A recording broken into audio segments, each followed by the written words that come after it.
अखण्डमण्डलाकारं व्याप्तमेन चराचरं तत्पदं पूजितं च तस्मै श्री गुरुवे नमः. Wisdom present in the universe was brought to us by 7 rishis. And they started Gotras. From those Gotras, several gurus started providing us that wisdom. And I pay my highest regards and pray and thank them for doing so before we start our today's topic. Today's topic is all about Prarabdha. And Prarabdha is related to principle of karmas. Karmas are the actions you have taken through your thoughts, deeds, intents, and they get kept somewhere for maturing.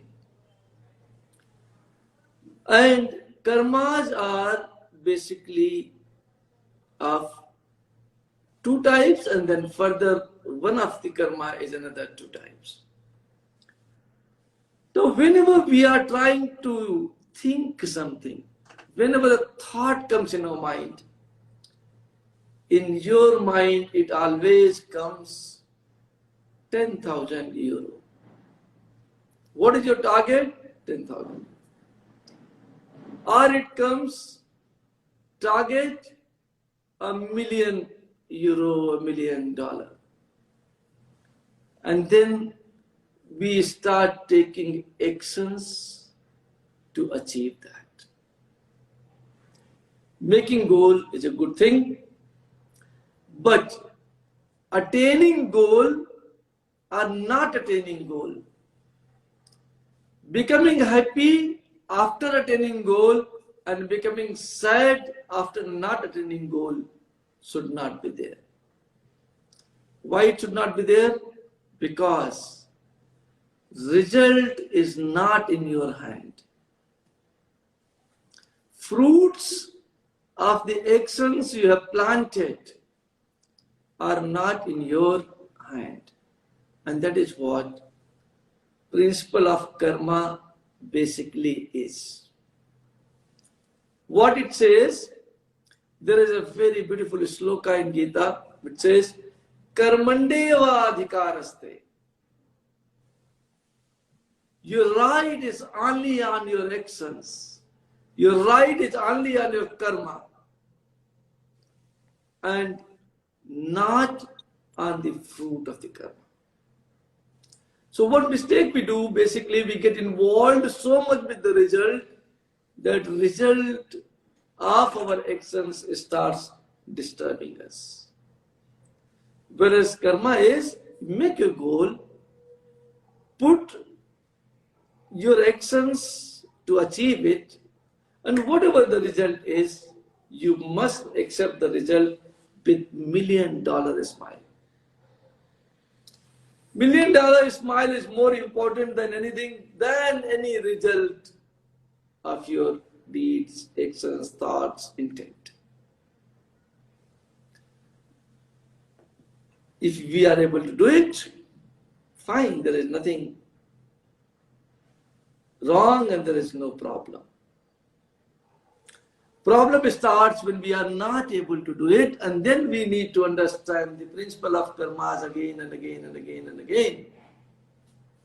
And how do we understand it? Karmas are of 2 types. What are those 2 types are? Devoted karmas and non-devoted karmas. devoted karmas are: one, in which we try and make our ego so diminished that it becomes close to zero. And then all our deeds, actions, thoughts, intents, they becomes the thoughts, actions, deeds of the source. Whatever source is doing, whatever is happening, whatever has happened, whatever will be happening, everything is fine for me. I am not affected by what is going to happen. I am not affected by what has already happened. And I am not affected by what is happening now. This karma is called devoted karma, and in Gita it is called Niskam Karma Yoga. Niskam Karma Yoga. I am doing my karmas, but the purpose of karmas and result of karmas, the fruits of karmas, I am not worried about.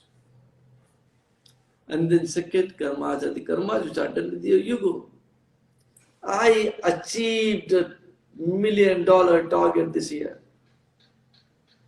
It was possible only because of me. These are the things. And here we do not understand that we are just part of a very big chain.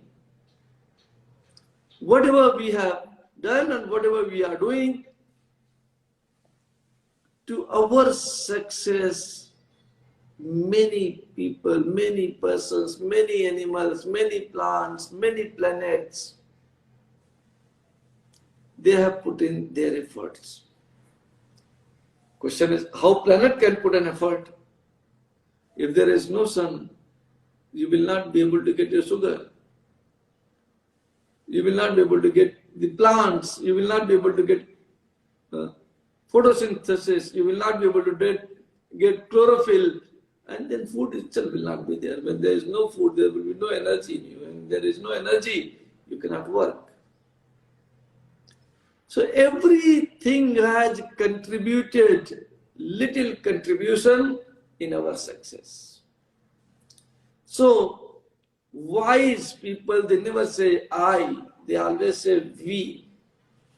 We have achieved it. You made a target of 10,000 and with your great help, we achieved it. Okay, these are the differences between devoted and non-devoted karmas. Then these non-devoted karmas, because when you are non-devoted, you always remain in duality. What is duality? Loss and profit, bad and good, okay, sadness and happiness. So,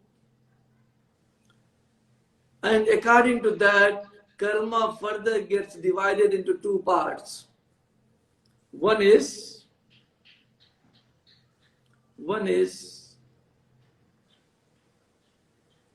adverse karmas, another is favorable karmas. One is good karmas, another is bad karma. Okay? And depending upon what we do, results are also of 4 types. Results are of 4 different types. They are called prarabdha, matured results of the karmas done by you. Stored, sanchit, stored results of the karmas you have done. Vartman, whatever you are doing at the moment, you can get instant results. They are called Vartman. And forthcoming, whatever you are doing now, you will get the result of these in time to come. So, Vartman karma, of course, you can always correct it. Forthcoming is future. What disturbs you the most is your prarabdha. Because prarabdha in English is called destiny. So your destiny gets decided by whatever you have done in the past, in past life, in previous past life, and so on and so on. They get accumulated. The results get accumulated. They remain in a basket as stored karma. And then out of stored karma, few results gets matured, which you have to feel and experience now in this life. And if you must have seen, I have heard it so many times. I hope you also have heard it. People say, I have not done anything wrong in this life. No, I have never heard anyone saying that. People said to you, I've never done anything wrong? Yeah, but still I'm suffering. Yes. Even today morning also somebody came to me and he says, I'm suffering so much, God is not there. And then, I met so many people. I met a lady who was having some trouble and difficulties, and he says, I don't believe. I was always praying God, and then one certain day he disappeared.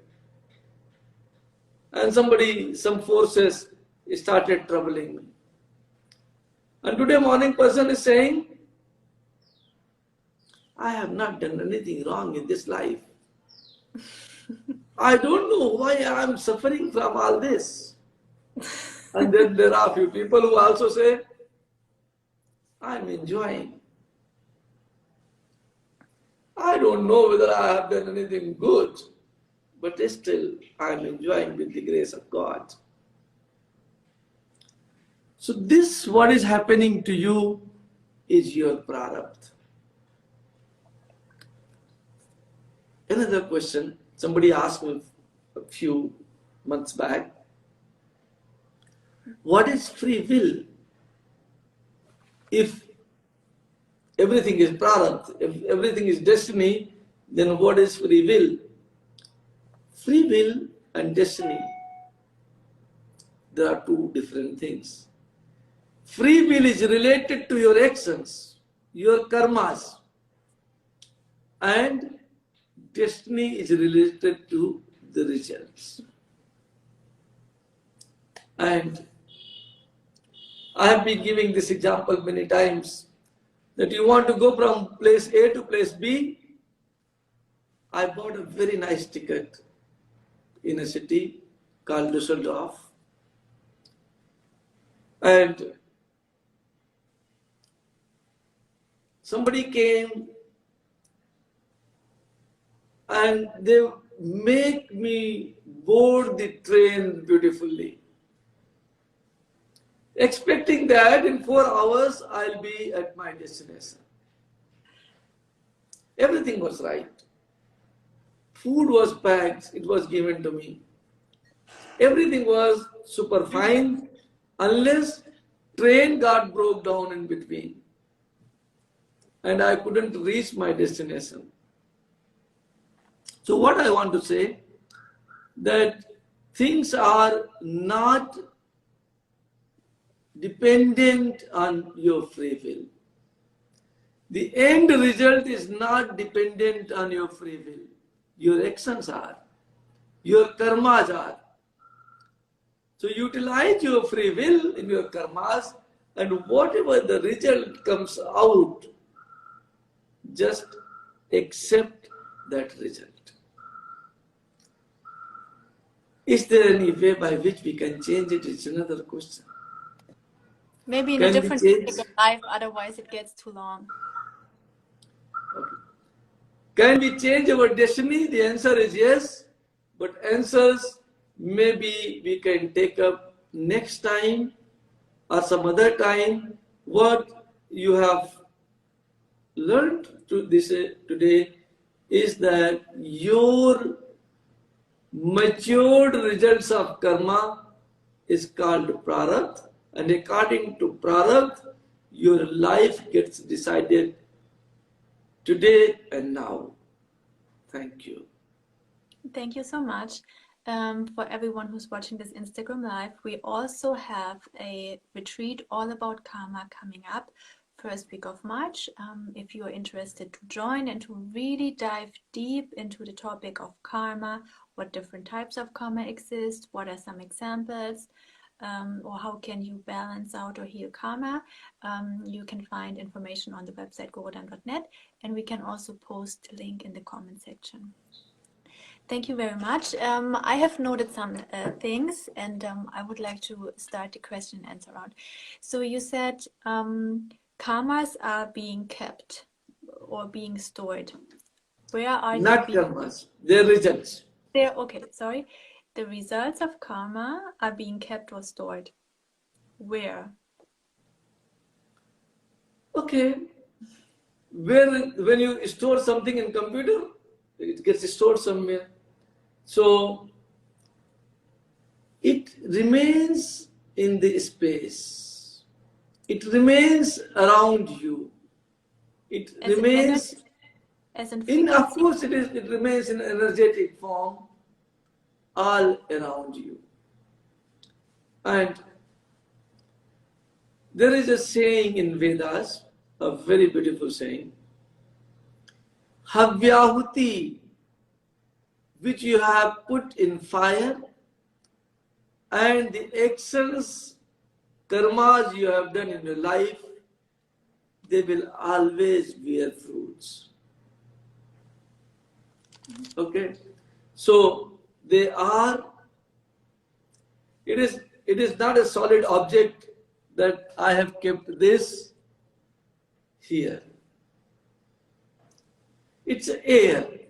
It's a thought, but it remains there with us. And whenever we take the new body, we go through the results and experience good and bad depending upon what we have done in the past.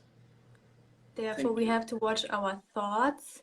So careful, because thoughts become emotions and become actions and become our destiny. Everyone out there, watch your thoughts. Okay, there is another thing.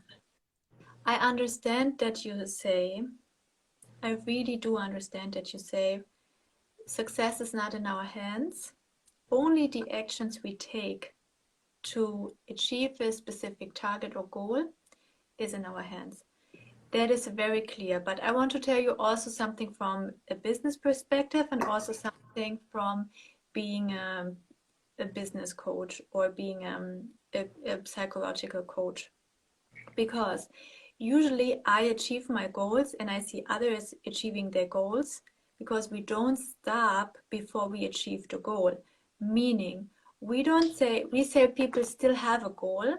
Be flexible in how you reach that goal. Maybe you figured plan A is going to work and it will not work, then take route number B. But the most important thing that we usually teach in psychology, and this is why I'm asking, is never let go of your target. Never. You will reach if you take consistent actions. Maybe you have to find out what are the right actions. That's okay. Keep going. Keep doing your things and you will reach your target. Because sometimes I feel like what you teach is contrary to what is also out there in the world and what is also working. Because you say, oh, just take your actions, but they're not in your hands. But what we actually have to tell people is take your actions and make sure that the action you teach is fulfilling or is really leading towards your goal. For example, It's a basic example. That's why I'm telling it, right? If you want to lose weight, eat less or do more sports. If you keep doing a little bit here, a little bit there, but you're not consistent, it's not going to work. Easy done. You have a target, you say, I want to lose 10 kilograms, but you never do it, you're not going to achieve it. Or you say, I want to have an A in my mathematics exam. If you don't exercise every day, you're not going to achieve an A or a better grade. You know what I mean? So we teach never lose sight of your target, do actions, but you are in control of your actions. And if your actions don't work, do more of what works and do less of what does not work. And how do you do that? You monitor. What I was doing was How, but then what you do? If my actions are not working, I adjust my actions. You do again actions. Yes. Results are not in your hands. You No, can but you change can- your actions.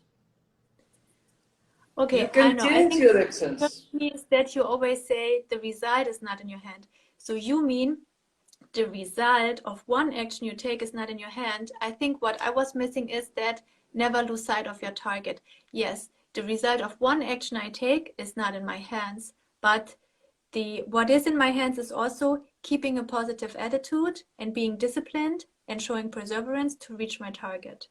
For what? For doing another action.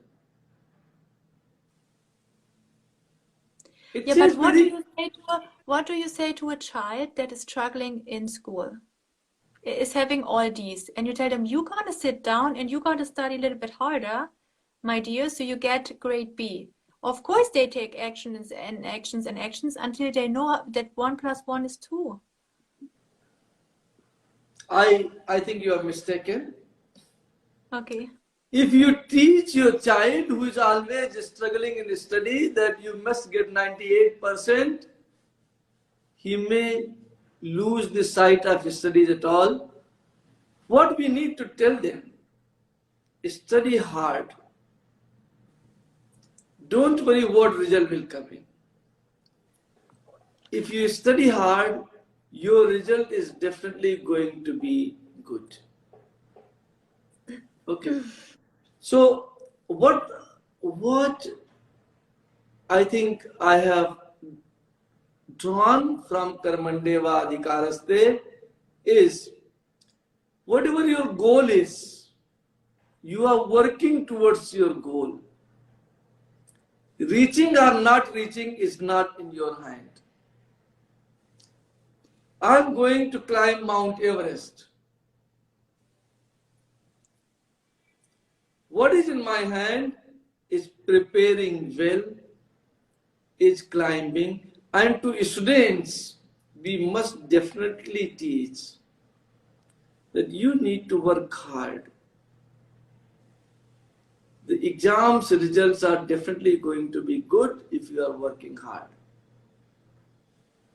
Don't give them pressures of result.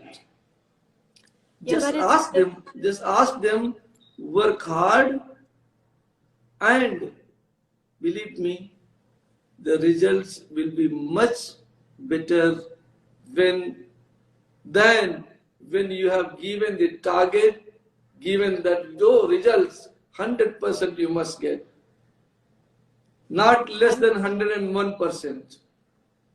I'm not sure. I think it is different for me because if people say results are not in my hands, I'm like, okay, then I drop it. Then I don't do anything at all. But I think maybe we have, because what I also learned in psychology, there are two types of personalities. Number one is afraid of failure, and number two focuses on the success. You know what I mean? So these two types of personalities. Because if someone tells me result is not in your hands, I'm like, then I can drop studying. You know what I mean? Then I'm like, okay, then I don't do it at all. But okay, maybe we have another Instagram live about goal setting or goal achievement again, and then we dive deeper in it. You can do that. We need a little more time, but of course we can do that. What you are talking brings stress. What you are talking brings disturbances in mind. What you are talking doesn't allow people to live in peace. Okay, maybe they are able to achieve a very small goal of achieving 100% of marks. But what will I do with 100% of marks if my life is not peaceful?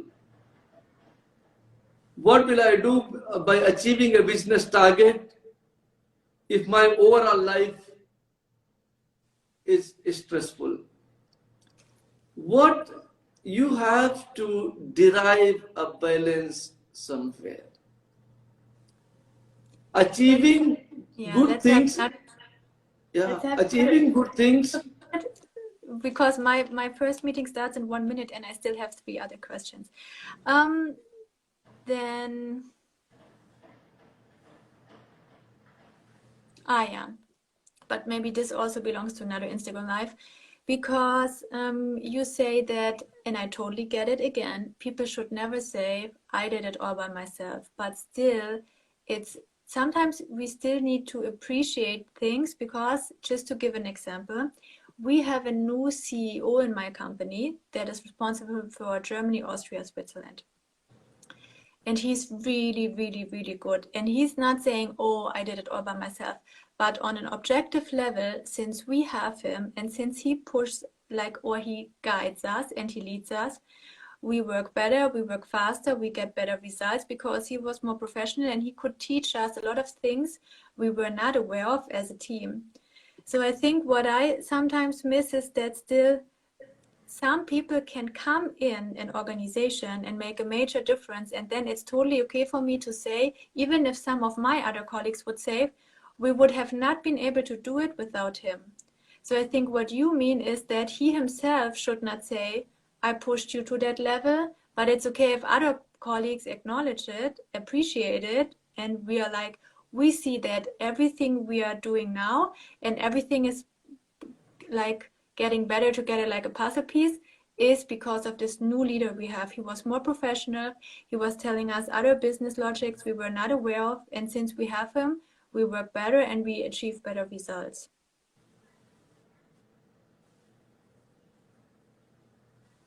You know what I refer to? What is your question? It is a statement you are making. No, the question was that you said people should never say, oh, I did it all by myself. That is true, but sometimes what I miss is still appreciation, you know what I mean? Because some people in appreciation you don't do to yourself.